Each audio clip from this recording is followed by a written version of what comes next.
Sunny Day. Escucha esto. Nelson tiene que escribir el libro de la salud de los papas. Empiece por mí. Le cuento mis neurosis. Francisco. Si vos no lees esto, estás loco. O sea, es la mejor contratapa que yo leí en los últimos años. O sea, que el Papa le diga a Nelson Castro esto y que Nelson termine publicando, acaba de hacerlo, La salud de los papas, medicina, complots y fe desde León XIII hasta Francisco, editado por Sudamericana. ¿Cómo andas, Nelson? Hola, ¿qué tal, Jorge? Bella mañana, un gusto estar con todos ustedes. Bella aquí. mañana, me encanta. Me encanta, Nelson. Gracias por bien? No, gracias por a vos estar por tu acá. generosidad, como siempre. Escúchame, ¿cuándo te dijo eso el Papa? Eso me lo dijo el miércoles 25 de octubre de 2017. Nos habían invitado a la cobertura del lanzamiento de Escuelas Ocurrentes, que es ese grupo de escuelas, ¿no?, que tiene el Papa como, más que escuela, un grupo, digamos, de ideas para ver cómo conectar las escuelas, y estábamos ahí, nos había invitado a la audiencia pública en el Vaticano. Y estábamos en primera fila, estábamos con Alicia Barrios, con su hija Belén, con Alfredo Charadía, con mi productor general, Sebastián Sánchez, y aparece el Papa para saludarnos. Con lo cual vos esperás, bueno, un saludo. Sí, sí. Y entonces, lo primero que me dice el Papa, me dice, ya le dije con el dedo índice derecho. Ajá. Él saluda, hola a la barra, me dice, ya le dije que usted tiene que escribir un libro sobre la salud de los papas, empezando por mí, para que yo le cuente su neurosis. Yo me quedé helado, Alicia Barrios me miró, se sonrió, todos nos quedamos silentes y él me dijo, así con el dedo como te estoy haciendo yo, no se olvide. ¿Pero él te había dicho algo antes? En el 2013 nosotros cubrimos el primer viaje de él. Claro. Ahí se produjo un hecho que es increíble, ¿no es cierto? Ahí se abre la posibilidad que yo lo entreviste a él en el 1 a 1. Él me ve, ¿no es cierto? Voy a contar esta historia porque es una historia de esas. Dale, sí. Acceder al Papa era imposible. Claro. El Papa había seleccionado un grupo de enfermos, que siempre lo hace, ¿no es cierto? Y había un chico con el cual siempre mantuvo el contacto, hoy se está por decir de abogado, Matías, que cuando me ve me dice, yo quiero que usted me acompañe cuando el Papa me salude. Yo lo miré así, pero está tu papá, yo quiero que me acompañe usted. Eso permitió que se franqueara la puerta de lo que era inaccesible. ¿Qué tenía Matías? Matías tiene una distrofia muscular, está muy bien, se está por recibir de abogado, es un chico fenomenal que vive ahí en Munro. ¿Qué edad tiene? Tenía 15, así que ahora tiene 23 años. Claro. Y así que eso se da. Si vos ves, si ustedes entran en Google y van a Televisión Vaticana y ponen el momento, el Papa en la Catedral de Río de Janeiro con los argentinos, y siguen el video, me van a ver ahí. Y entonces, por supuesto, yo estaba ahí con Matías. Por supuesto, le digo, mirá, le digo, papá, ¿usted está seguro? Por supuesto. Le digo, mire, esto para mí significa la posibilidad de estar con el Papa. Por supuesto. Eso permitió entrevistarlo, hacer un 1 a 1 que no lo tuvo nadie con el Papa. Así que el Papa me saluda allí. Eso lo transmitimos al aire, fue muy impacto, salió por TN además. Sí. Se hace la ceremonia. Cuando el Papa vuelve, el Papa me escucha transmitir, el otro día me lo comentaba Monseñor Aranceo, me dice, yo estaba con AEC, ¿te acuerdas lo que pasó ese día? Me dice. Entonces el Papa me cuenta el otro día, yo no lo sabía, dice, lo voy a saludar a Nelson porque está transmitiendo y me produjo alegría verlo. Y viene y otra vez y tenemos este diálogo. Pasan los días, esto lo cuento, y recibo una carta de la Nunciatura. Habrá sido para el 20 de agosto, más o menos. Y el Papa entonces, la carta la tengo, el Papa escribe manuscrito, una letra muy chiquita y muy pareja. Entonces pone 3 cosas. Bueno, le agradezco la cobertura, esto, aquello. Me hace acordar usted de cuando yo soy feligrés de la parroquia de Cristo Rey, a la cual él siempre iba a festejar las fiestas patronales, en colectivo. Tomaba el 111 acá en la catedral y se bajaba allá. Entonces me hace acordar de eso, cuando yo iba y me acuerdo que lo veía esto en el 111, que era un viaje muy lindo porque me permitía rezarme varios rosarios y demás. Y me pone, y tiene que escribir usted un libro sobre la salud de los papas. Yo creí que esto se refería, digo, bueno, se ve que leyó Enfermos de Poder. Claro. Y pasó. Nunca imaginé que la historia iba a tener esta consecución 4 años después y esta concreción. Porque yo te confieso que cuando él me dijo esto de las neurosis, yo también lo tomé como un dicho. Empezamos a trabajar el libro fue de una dificilísima hechura, llevó 2 años y medio, casi 3, porque estuvo Marina Artusa, una de las corresponsales de Clarín en Bolonia, trabajando en el archivo secreto. El secretario del Papa hizo la gestión que el Papa autorizó para que pudiéramos tener este acceso, pero te podés imaginar que conseguir la persona, esto más llevó tiempo. Claro. Y después hubo un trabajo desde acá en cuanto a búsqueda de fuentes y demás. Y estaba la entrevista. Que vos decís, bueno, llegará, no llegará. Y el tiempo fue pasando. El 1 de enero de 2019 recibo un llamado a las 6 de la mañana en Buenos Aires. Digo, ¿quién será? 1 de enero. El secretario del Papa. Me dice, mira, estamos reunidos acá con el Papa. Le preguntamos si usted puede venir acá el 16 de febrero para entrevistarlo. Entonces me pone, si tiene otra cosa que hacer, nos avisa y vemos, le digo. ¿Qué otra cosa por hacer? Tengo nada. Libre, está bien. Así que te podés imaginar que armamos todo y como te habrá pasado a vos y nos pasa a todos, yo cada día digo, esto se cancela. Obvio, esto se cancela, esto se cancela, esto se cancela. Fueron pasando los días, viajamos a Roma y yo digo, esto se cancela, esto se cancela. El 16, el 15 me mandan al hotel donde estaba, me dice el secretario del Papa, mañana a las 10:50 usted tiene que estar acá. Y así se hizo, trata de entrar a ese Vaticano, fue una cosa de ensueño. Y te confieso que así todo, en la nota, yo tenía por supuesto, la incógnita, ¿cómo será la nota? ¿Será una nota donde sí, no, claro? Vos tenés que ver cómo son las cosas. Y fue una cosa increíble. El Papa habló 1:10. Estaba la nota estaba programada para durar 20 minutos. Fue tan impactante que en un momento golpean la puerta el secretario, me dice, mire, abre, le quiero decir que está el arzobispo de Milán con 250 personas esperando hace media hora. Entonces me dice, sí, Nelson, discúlpeme, ¿alguna otra pregunta?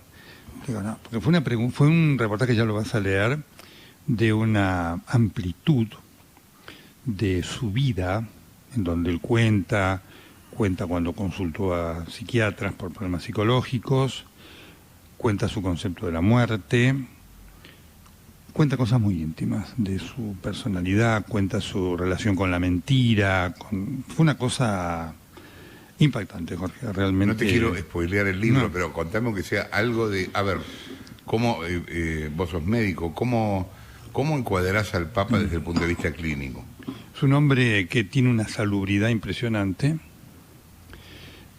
muy cuidadoso de su salud, vos lo ves con un rostro rozagante, absolutamente distinto del Bergoglio de acá. Bergoglio de acá era un hombre triste. Y bueno, vive en Roma. Deprimido, efectivamente, pero le cambió de una manera. Y aunque increíble. no hubiera sido Papa, también la pasaría mejor. No, por supuesto, pero efectivamente era algo que le cambió su vida. Vos sabés que todo lo que lo conocen acá dice, este Bergoglio nosotros no lo conocimos. Mirá. Un hombre con una vitalidad fenomenal, con una seguridad fenomenal, con un conocimiento de lo que pasa a su alrededor fenomenal, y decidido a ser Papa hasta el último día. Ya vas a ver la última pregunta, que tiene que ver con cómo se imagina su muerte. Así que, y dispuesto a hablar con una claridad, digamos. Es una pregunta muy interesante, porque yo al día de hoy me pregunto por qué Francisco hizo esto. Porque esto, por supuesto, va a tener una repercusión enorme, porque lo deja expuesto como un ser humano. Claro. ¿No es cierto? Un hombre que dice, yo tengo que manejar mi neurosis. ¿No? ¿El libro ya está traducido al italiano? Se traduce ahora, en septiembre se presenta en Roma. Así que se firmó con Mondadori para eso. Y se va a traducir al inglés también, ¿no? Por la repercusión que va a tener. Obvio. Entonces, yo al día de hoy me lo pregunto, digo, Hay un mensaje, un metamensaje Sí, para los que seguro, vengan. Seguro. Miren, somos personas Sí, claro. a las cuales nos pasa de todo. Ahí conocimos, entonces después me dio un dato muy importante el marido de Elisabetta Piquet, Jerry O'Connell, que es un gran vaticanista, que me decía, mira, Nelson, esto es muy importante y tenés que saber que el tema de la salud de Bergoglio fue un tema que estuvo a punto de impedir la votación a su favor, porque hubo un grupo de cardenales que tenían la información de que él le habían quitado un pulmón, cosa que no es así, y entonces se tomó eso. Entonces hubo un cardenal de Honduras, Rodríguez Maradiaga, que dijo, mire, por supuesto no podemos votar a un papa que tenga un estado de salud. Y le fueron a preguntar, ¿a usted le quitaron un pulmón? No, a mí me quitaron un lóbulo de un pulmón. No se hable más. Y eso torció la votación. Es un hecho desconocido, yo tampoco lo conocía, y ella me decía, dice, para que veas el tema de la salud, lo que ha pesado y lo que pesa en los papados, ya lo vas a ver con Benedicto, con Juan Pablo I, Juan Pablo II, esto estuvo a punto de frustrar o de ser usado como elemento para impedir la votación. ¿Y el Papa anterior que vive y que está donde? Está en el Vaticano, está está en un convento que está ahí, del Vaticano tiene 44 hectáreas, está ahí, te diría, 30 cuadras. Claro. ¿No? ¿Pudiste trabajar en No, está muy cerrado, pero se da un hecho, pero tuvimos mucha información del estado de salud de él, porque hablaron fuentes ligadas a él, así que se van a encontrar con una... Tiene muchos menos misterios, se da un hecho muy particular. Ha tenido más tiempo de Papa emérito que de Papa. Ah, mira. Cosa que nunca ocurrió. El de Papa lo eligieron en 2005, abdicó en 2013 y ya lleva más tiempo de Papa más 8 años más de Papa emérito. Una cosa impactante y sorpresiva. Pero el tema que determinó su abdicación fue su salud. Él se sintió sin fuerzas físicas para enfrentar lo que es el papado, ¿no? Claro. Así que, digamos, ponemos el tema de la salud como un tema de peso político dentro del Vaticano, sí, claro. ¿No es cierto? Yo sé que no es seria la pregunta, pero pensando en el Padrino 3, ¿el Papa que murió tomó un tecito? No. Ya se pasa a contar la historia, y la historia es novelesca. Por supuesto, es una historia que nunca terminará de generar sospecha, porque hay un elemento clave que no se hizo, la autopsia. ¿No hicieron autopsia? No hubo autopsia. ¿No se hacen autopsia de los papas? Es una muy buena pregunta eso. En general se dice que el derecho canónico impide las autopsias de los papas, mirá. Pero otros creen que sí, que se deben hacer las autopsias de los papas. Hay todo un tema, ya lo vas a ver en el libro, del embalsamamiento. El libro parece una novela, si vos no ves. Pero Juan Pablo I, este es el libro más completo porque abarca todas las hipótesis y teorías sobre Juan Pablo I. Juan Pablo I estaba enfermo, tenía algún problema cardíaco, se lo discute, no se discute.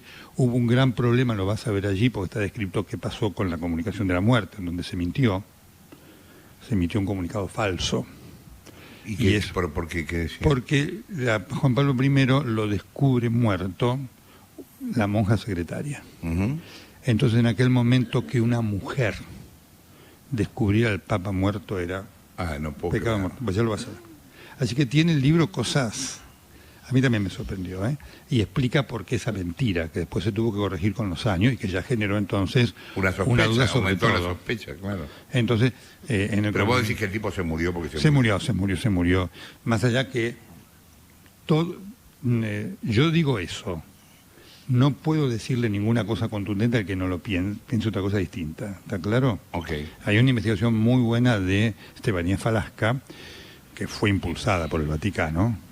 No, digamos, cuando el Vaticano le interesa la versión oficial, que no aporta ningún elemento del envenenamiento, pero toda la información que se da, los protagonistas que se contradicen en detalle, te da la sospecha. Y autopsia no hay. Claro, eso es definitivo. Por lo tanto, eso... El que diga, no, Nelson, esto es tal cosa, no hay manera de rebatirlo. Claro. Ese es un tema. Sí, Nelson, ¿cómo se maneja la salud del Papa? O sea, ¿quiénes intervienen? ¿Tiene sus médicos? ¿Se hace estudios? ¿Qué tanto se hace público? ¿Es una cuestión de Estado? El médico del Papa se llama arquiatra pontificio. El arquiatra era el médico de los emperadores. ¿No? El Papa es una teocracia, ¿no? Claro. ¿no? Realmente. Así que tiene sus médicos, ahí están los nombres del médico. El Papa, uno acaba de fallecer. Tiene sus médicos y, por supuesto, el Papa debe estar controlado, digamos, en forma oficial. Sin embargo, ya lo van a ver ustedes, los que lo lean, te encontrás con un montón de cosas secretas. El caso más, espectacular, impactante, todos son impactantes, por ejemplo, qué sé yo, el tema de la discusión de la operación de próstata de Pablo VI te va a apasionar. ¿No?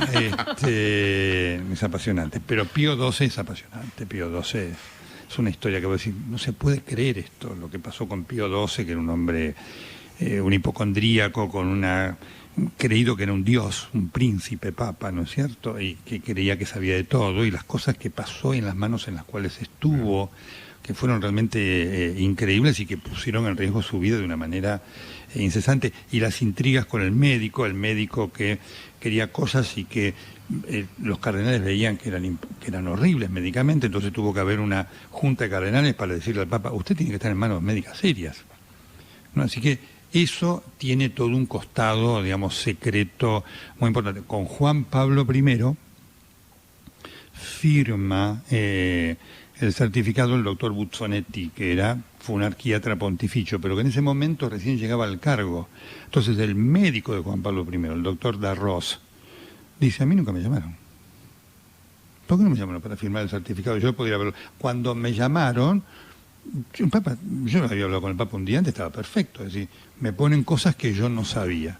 Así que ahí hay un tramado muy importante, y está, por supuesto, la actitud de los papas frente a la salud, porque ellos se dan cuenta de que políticamente es un elemento de mucho peso en medio de lo que es el Vaticano, que es realmente... Que aparte es imposible, no sé contame cómo hiciste, es imposible despegarse de la idea de complot alrededor del tema del Vaticano, que yo creo que imposible. Fue generada a lo mejor involuntariamente por ellos mismos, pero que hoy significa una especie de trampa, ¿no? Porque todo lo que está dentro del Vaticano siempre de algún modo es sospechado. Absolutamente, Jorge. El Vaticano, el Papa me lo dice, me dice, usted no sabe lo que es esto. Claro. Usted no sabe lo que es esto. Porque es así, es tan mortal, es tan humano todo lo que vemos en la política, y está presente prácticamente de una manera diaria, todo el tema de la puja de estar ahí, del cardenal que busca esto, del cardenal que busca aquello, es una cosa realmente impactante en una vida. Cuando están adentro del Vaticano, Jorge, vos decís, esto no es real.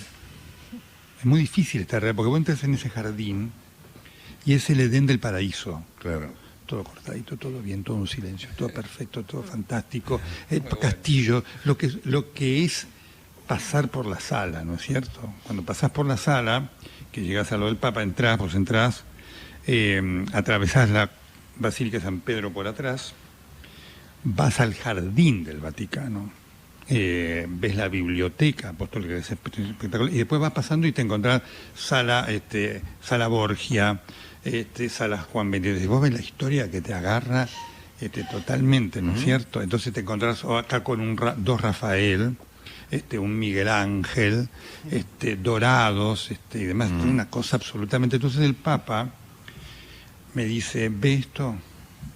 Me dice, ¿ve esta biblioteca mía? 150 metros cuadrados. Me dice, ¿cómo puedo vivir yo en el departamento Vaticano que mi habitación son 200 metros cuadrados? Claro. Por eso vivo en Santa Marta, como con gente del común. Me dice, porque si no esto es una cosa tremenda. Entonces es un manejo del poder absoluto, donde por supuesto, ¿no es cierto?, todo es amén. Claro. ¿No? Porque aparece la figura del Papa y todo es amén. Entonces es una cosa impactante. Entonces me decía Francisco, si yo no estoy en contacto con gente del común, claro, muero. Claro. ¿Viste de Jean Pope? Sí, claro. Está muy bien, es muy divertido. Sí. Bueno, es una sátira que tiene que ver con esto. Sí, claro, es una sátira, el Papa Juan es una sátira que tiene que ver absolutamente con esta idea. Es muy carnal el Vaticano.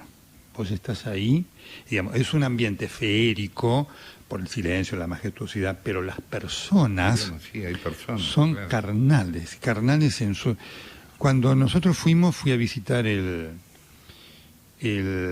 piso del cardenal Bertone, que había sido el secretario de Estado de Benedicto. Mamita, una cosa, digamos. Entonces me dice uno, no, se lo acaba de refaccionar, un piso con vista al Jardín Vaticano, ¿no es cierto?, con ascensor vidriado y demás. Es una cosa, realmente son príncipes de la Iglesia como tal, ¿no? Entonces, vivir esa vivencia, vivir esa experiencia, ¿no?, te da una idea distinta de lo que es el Vaticano y te genera muchos cuestionamientos, ¿no?, de los cuales, por eso digo, esta idea de Francisco, yo digo, ha querido mandar un mensaje para adelante, miren que nosotros no somos perfectos. ¿Gonzalo? ¿Cómo estás, Nelson? Gonzalo. Hola, ¿cómo estás, Gonzalo? ¿Qué decís, querido? Bien, todo bien, Nelson. Una pregunta sobre la vida íntima y cotidiana de los papas. ¿Cómo es la relación de los papas con la actividad física? ¿Qué hacen para mantener la cabeza despejada, limpia, más allá de rezar, supongo? ¿Y cómo se alimentan? Yo recuerdo una cosa, Nelson, que Juan Pablo II era muy deportista y tengo una imagen de él esquiando en montañas y todo eso. Por eso te lo pregunto. Bueno, Juan Pablo se lo llamó el atleta de Dios. Y fue el papa más atlético de todos. Yo le pregunté a Francisco, ¿usted qué hace para nada? Sí. Nada. Así que tengo una vida sedentaria. Francisco tiene una tendencia al sobrepeso y por eso renguea, porque tiene pie plano. Con el sobrepeso, la verdad, por eso tuvo el problema de ciática ahora. Pero en general es una pregunta muy interesante. En general, Benedicto XVI alguna actividad hacía, pero lo que más hacía era tocar piano muy bien, realmente, ¿no es cierto? En general hace muy poca actividad física. Pío XII hacía algo de actividad física con menos conocimiento para esa época del año. La alimentación, en general, los médicos son cuidadosos con dar la dieta, pero por ejemplo, a Francisco le gusta el buen comer. Y ese es un problema, entonces por cada tanto uno de los médicos le dice, mire, hay que bajar 5 kilos, 6 kilos y demás. Es un tema complejo, porque por supuesto, digamos, no te cuento cómo cocinan las hermanas, ¿no? Mamita, ¿no es cierto? Sultanas, así que... ¿Y el Papa no sale de ahí? No. Ningún Papa sale de ahí. En general salen pocos. Este es el Papa que más sale. A veces algunos intentan disfrazarse de cura común y salir. Se les hace muy difícil, porque hoy con el tema de la seguridad, Jorge, claro, los guardias suizos además están muy atentos a todo eso. Entonces salís muy poco de ahí. Entonces esto es lo que me decía Francisco. Dice, ¿de acá? ¿Cómo hago yo para salir de acá? Digamos, sin generar un alboroto. Hubo un episodio que se dio cuando nosotros estuvimos allá, que el Papa fue a comprarse anteojos. Tuvo repercusión mundial. Fue a comprarse anteojos en una... Yo fui a una óptica. Una óptica que está, salís por la vía de la Conciliazione y das la vuelta y ahí está la óptica. Una óptica chiquitita. Dijo, voy a comprarme lente acá a la vuelta. Totalmente. Entonces fui. Se armó un lío porque apareció cuando la gente. sale disfrazado de papa el tipo. Salió ¿qué iba a hacer? O sea, todo de blanco, con el codo. Digo, voy acá a la esquina. O sea, no es que pasen advertidos. Totalmente. Entonces salió y se generó un alboroto ahí, que hubo toda una reunión de la seguridad y demás, porque por supuesto el tema del atentado contra Juan Pablo II cambió todo. Claro. ¿No es cierto? Entonces ahí hay todo entonces el Papa se armó un batifondo que no sabe, porque además él quería ir a buscar los lentes él. Y le dijeron, de ninguna manera. Además fue, yo hablé con el óptico y me dice, sí, usted sabe, sacó la plata para pagarme. Le dije, pero ¿cómo le voy a cobrar? Le digo, no, sí, deme unos anteojos baratos, porque no quiero gastar los fondos del Vaticano. Francisco tiene una costumbre muy similar a la de Pío XII, te apaga las luces de los lugares para ahorrar plata. Genial. Efectivamente. Entonces él te dice... Tiene el LED, puso totalmente. el LED en el Vaticano. Me dice, todavía no pierdo los hábitos de párroco, que eso lo hacía Pío XII. Entonces es un problema enorme y le genera... La seguridad vaticana me decía, y nosotros tenemos un problema cuando toma mate, cuando toma esto y demás, cosa que ningún otro papa hacía, porque efectivamente está todo el riesgo, bueno, en la mate te pueden poner cualquier tipo de cosas, ¿no es cierto? Claro. Y es una lucha muy fuerte, porque hoy la seguridad es cuando... ¿Cuánta gente tiene de seguridad? Él tiene habitualmente, cuando se desplaza ahí, son 5 personas dentro del Vaticano, más 5 personas de cercanía, ¿no es cierto? ¿Tiene seguridad dentro del mismo Vaticano? Cuando va el Papa móvil y sale los miércoles a la audiencia, hay seguridad que lo está acompañando permanentemente. Pero él para ir de un lugar al otro... No, ahí no, dentro, en un lugar interno no, pero cada vez que sale lo acompaña. Seguridad es una seguridad, por supuesto, como son todos los servicios de esas reuniones que hacen en la Plaza del Vaticano, sí, desde el punto de vista de la seguridad son súper... Tremenda. ¿Y cómo hacen para controlar que no haya un loco que le pegue un tiro? Es imposible. Es imposible porque sí podés... ¿Pero revisan a la gente cuando entra? Te revisan cuando hay un detector de metales, en algunos casos, en la plaza, pero es muy fluo, te das cuenta. Te revisan cuando vas a entrar, sí, al que sería el altar donde él da la conferencia, eso sí está más revisado. El resto es imposible, así que cuando el Papa móvil se desplaza, claro, es realmente una cosa tremenda. Y más como a Francisco le gusta bajarse del Papa móvil para saludar a los enfermos, es una tensión permanente. Es una tensión permanente, que él la sabe además, él la sabe. Dice, sí, yo le doy dolores de cabeza, pero no puedo evitar no tener el contacto de la gente porque a mí me produce un efecto emocional muy fuerte. Martín. Buen día, Nelson. ¿Cómo estás, Martín? ¿Hay algún patrón en la causa de deceso, en la cantidad de años que viven? Digamos, ¿son más longevos en general los papas que los que no llegan a papas? ¿Mueren de las mismas enfermedades? Es interesante esto. En general son longevos. Realmente han aguantado, desde León XIII hasta acá han aguantado muchísimo, ¿no es cierto? León XIII tiene una anécdota fenomenal porque le dice ya en los momentos finales, ¿no es cierto? Llega a decir, la extrema unción me la voy a dar yo. ¿No es cierto? Para que veas ese momento. En general son longevos. ¿Qué es, 90 años? 90, 88, mira vos, Benedicto, Francisco va a tener 84, cumplió en diciembre. Son longevos y tienen, salvo el caso de Juan Pablo II, que tuvo un calvario. El tema de Juan Pablo II es un tema muy interesante también para analizar. La vida les ha dado longevidad, ¿no es cierto? Realmente, con las consecuencias que les ha dado longevidad y lucidez. También porque no hay ninguna historia de... ¿Y eso aplica a todos los cardenales en general o solo para los que llegan a papa? No, en general está muy bien la pregunta. Todos los cardenales son longevos. Hay un tema muy interesante porque cuando cumplen 80 años no pueden votar más, pero pueden ser elegidos paradojalmente para ser papa. Mirá. ¿Cuál es el argumento de que no pueden votar más? No pueden votar porque está establecido. Está establecido, punto. Ah. Es una ley que estableció Pablo VI. Mirá. Cuando Francisco se va de acá, Francisco tiene una conversación con varios que le dicen, usted puede ser papa. Y él, es muy, muy interesante, él les dice, de ninguna manera porque yo ya tengo 76 años. A los 75 años, la Comisio Nobilis, que es una encíclica, una enmienda constitucional del Papa Pablo VI, los obliga a jubilarse a los obispos. ¿No es cierto? Y a los cardenales. 75. Y a los cardenales también. Pero aún siendo que se pueden jubilar, pueden ser electos hasta los 80. Se va Francisco diciendo, tengo 76 años. Ya él había pedido la renuncia. Benedicto XVI se la rechaza.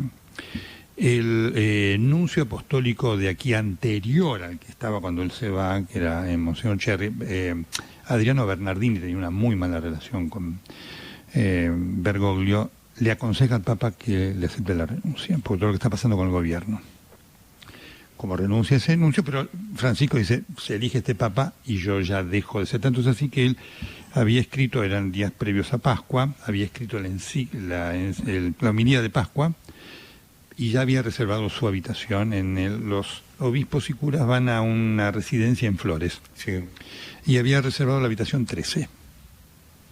Así que él ya decía, va a venir un nuevo Papa y en término de meses me jubilan. Así que nunca, él le dice a varios, no especulen conmigo porque yo no puedo ser elegido por esta condición. Y lo que te preguntaba, Martín, respecto del elemento común de las enfermedades, si es que lo hay.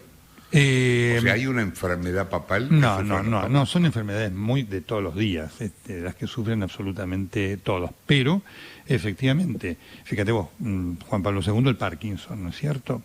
Hay todo sí un intento, en muchos casos, ahora es más difícil, pero sí de ocultamiento. Claro. ¿No es cierto? ¿Qué sé yo? Pío XII tenía hipocrónico. ¿Qué es eso? Hipocrónico, ¿no es cierto? Entonces, ¿y nadie lo asustó? No, entonces empezó... Para que se le cure. Totalmente. Tenían cosas que yo, por ejemplo, Pío XII sufría de insectofobia. Entonces, tenía miedo a los insectos. Entonces andaba con un matamoscas debajo de la sotana. ¿No es cierto? Matamoscas de plástico, esto está descrito, sí, así que, y por supuesto cuando veía un insecto sacaba el matamosca y él mismo lo mataba, ¿no es cierto? Así que tenía una cosa así, un hombre de una hipocondría fenomenal, ¿no es cierto? Para que nos demos cuenta, porque eso por supuesto impacta también en lo que es la actitud de la persona frente al mundo que debe enfrentar, Sí, claro. ¿no es cierto? Sí, claro. Pero después las enfermedades en general fueron enfermedades Diversas de diversas y demás, ¿no? personas. De alto impacto, obviamente, el Parkinson de Juan Pablo II y este tema del ocultamiento. Pablo VI con la operación de próstata. La operación de próstata de Pablo VI genera un gran debate médico. ¿Por qué? Porque, es decir, ¿dónde lo operamos? Lo operamos en un hospital. El Vaticano no tiene hospital. Lo operamos en el Gemelli o armamos un quirófano en el Palacio Apostólico. Se genera toda una discusión. Pero no está protocolizado eso, Nelson. No, es muy interesante la pregunta, no está protocolizado. Y entonces eso generó dos decisiones. Primero, de operarlo, armar un quirófano en el Palacio Apostólico. Segundo, hay un hecho que permite el libro, es que Pablo VI presenta un documento de renuncia. Y él dice, si yo saliera de la anestesia inhabilitado mentalmente, esta es mi renuncia. Así que ahí el libro también van a tener ahí, Jorge, los casos de papas que tuvieron en cuenta la renuncia. No fue el primero Benedicto. Bueno, se produce una discusión. Finalmente el médico de Pablo VI dice, de ninguna manera lo puedo operar yo en un hospital, lo vamos a operar en el Palacio Apostólico. Lo operan, anduvo bien, pero generó una gran discusión médica, porque después le dijeron al médico, usted es un irresponsable. ¿Qué pasaba si Pablo VI tenía una complicación y había que internarlo en terapia intensiva? Este es un punto. Esto tenía tanto peso que cuando Juan Pablo II sufre el atentado, en un error garrafal, que pudo haber significado su muerte, lo llevan al Palacio Apostólico. Entonces en el Palacio Apostólico le toman la presión, esto que no había nada. Pero no estaba el quirófano No montado. estaba, no, el quirófano se montó para Pablo VI. Ok.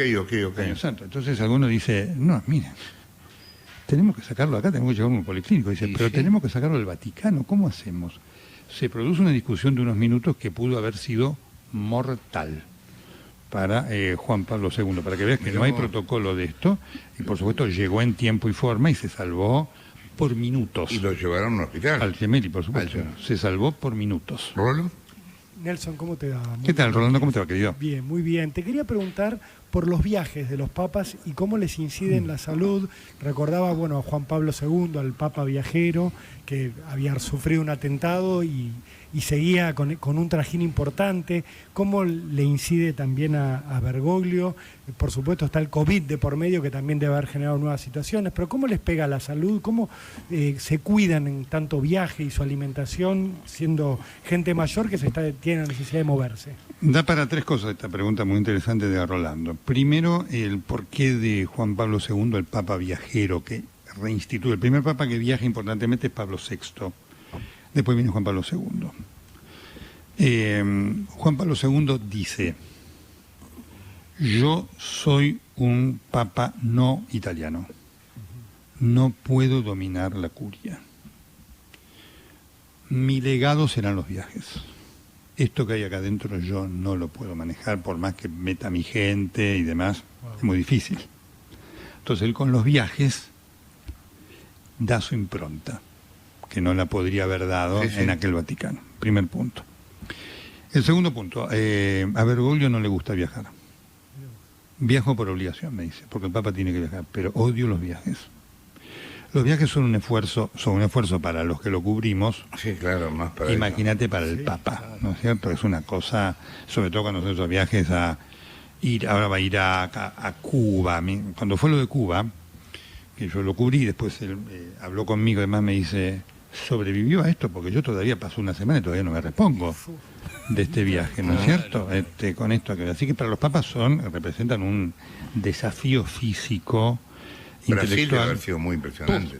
Brasil es la imposición del papado de Francisco. Francisco llega allí ignoto y se produce un hecho clave que lo proyecta, lo que son las circunstancias, Jorge, a Francisco a un nivel que cambió todo. Y llega el Papa, sube al Fiat 580, ya produce impacto, baja la ventana y la custodia se equivoca de camino. Cuando se equivoca de camino, se produce un atascamiento que duró 10-15 minutos. Ah, ¿y qué estaba el Papa ahí en el medio? Estaba el Papa con el Papa del auto, que la gente que estaba mirando por televisión del barrio, como si fuera de acá, y decía, está el Papa abajo. Entonces, ante el espanto de la fuerza de seguridad que estaban buscando, Claro. la gente baja y Francisco baja el vidrio y se pone a hablar con todos. Eso se transmitió, se transmitió Ay, por no me televisión, acordaba, no me acordaba. produjo un Y impacto sí, claro. que marcó la impronta de su papado. No sabe la gente, Pero la gente misma lo cuidaba. la gente lo cuidaba, le decía, no le va a pasar nada, y la gente, él lo saludaba, sacaba fotos, le firmaba autógrafos, empezaba chico, estuvo 15, eso duró 20 minutos. Entonces los periodistas Genial, de la televisión, genial. de O Globo, decían, esto no se vio nunca en el mundo. No, claro. Entonces eso cambió absolutamente todo, junto con esta idea de un Papa desprovisto, el tema de los zapatos rojos que no usa y todo eso, tuvo un impacto en la gente joven realmente notable. Y efectivamente sí, lo que Bergoglio disfruta es el contacto de la gente, y eso se ve claramente. Marina, Nelson, Marina Calabrote. ¿Cómo estás, Marina? Un gusto. ¿Qué tal, Bien, querida? Igualmente, súper interesante todo lo que estás contando. Muchas y gracias. pensaba en la salud mental de los papas, en cómo sostener el equilibrio emocional. Es el representante de Dios en la tierra. Acá cualquier pavote que tiene un mínimo de poder se sube al pony y vos decís, ¿cómo se soporta ser papa?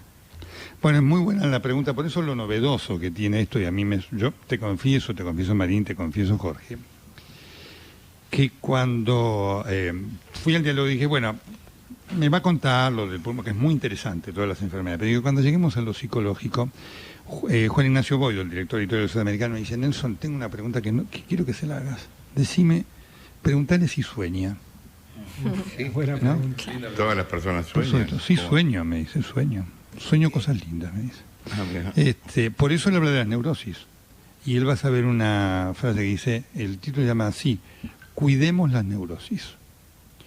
Así que es muy importante, Marina, porque él lo blanquea sus angustias, ¿no? Hay una pregunta que van a leer, y la respuesta la van a leer. ¿Usted miente? Muy bueno. Entonces, el peso de lo psicológico él lo blanquea como nunca. Por eso, está muy buena tu pregunta, Marina. Por eso ahí yo digo, creo que esto va más allá de un libro más. Creo que es un mensaje para otros papas que habrá que ver si lo toman o no, ¿no es cierto? Para decir, mira, acá hay un ser humano que tiene angustias, tiene problemas, tiene días malos, tiene días buenos, que ¿Te lo tiene que imaginas, enfrentar. ¿Te imaginas a un Papa haciendo análisis?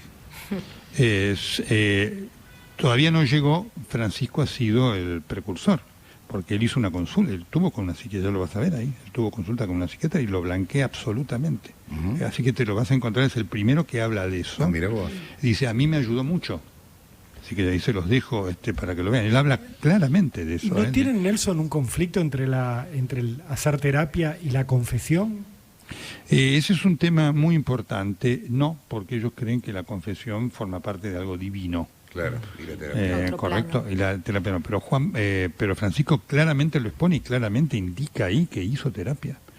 Así que por eso es una cosa me impactó a mí, te confieso, ¿no es cierto? Nelson, Realmente. ¿vos crees en Dios? Sí, ¿Y este libro te hizo creer más o menos? sí, me hizo creer más en Dios, sí, efectivamente.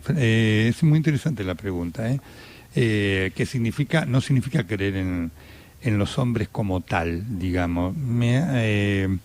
La carnalidad de Francisco a mí me aumenta mi fe, no me la disminuye realmente, ¿no?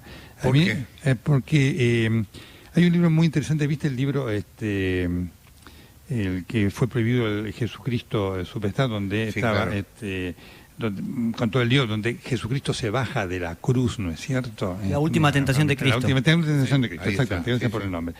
Él se baja de la cruz, ¿no es cierto? Cuando ve a Magdalena y demás y la va a consolar. A mí eso es un signo, algunos dicen, mirá, no, de carnal, es un signo de cristianismo, es decir, somos carnales llenos de falencias, ¿no es cierto? Realmente, y ninguno es superhombre, y eso a mí me da más fe que menos, porque bueno, somos todos iguales, ¿no? Y eso a mí me hizo sentir bien, no me hizo sentir mal, al contrario, me hace sentir Además, todo lo que vos vas a ver de acá del papado, digamos, decir, sin duda eso demuestra que el Vaticano está muy lejos, como tal, como lo que genera, muy lejos de lo que es el ideal de muchos en cuanto al cristianismo, ¿no? Ahí no está el Espíritu de Dios mejor, ¿no? Nelson, gracias por haber estado acá. A vos, gracias por la invitación y a todos ustedes. Por ser tan Nelson generosos. Castro, señores, acaba de publicar La salud de los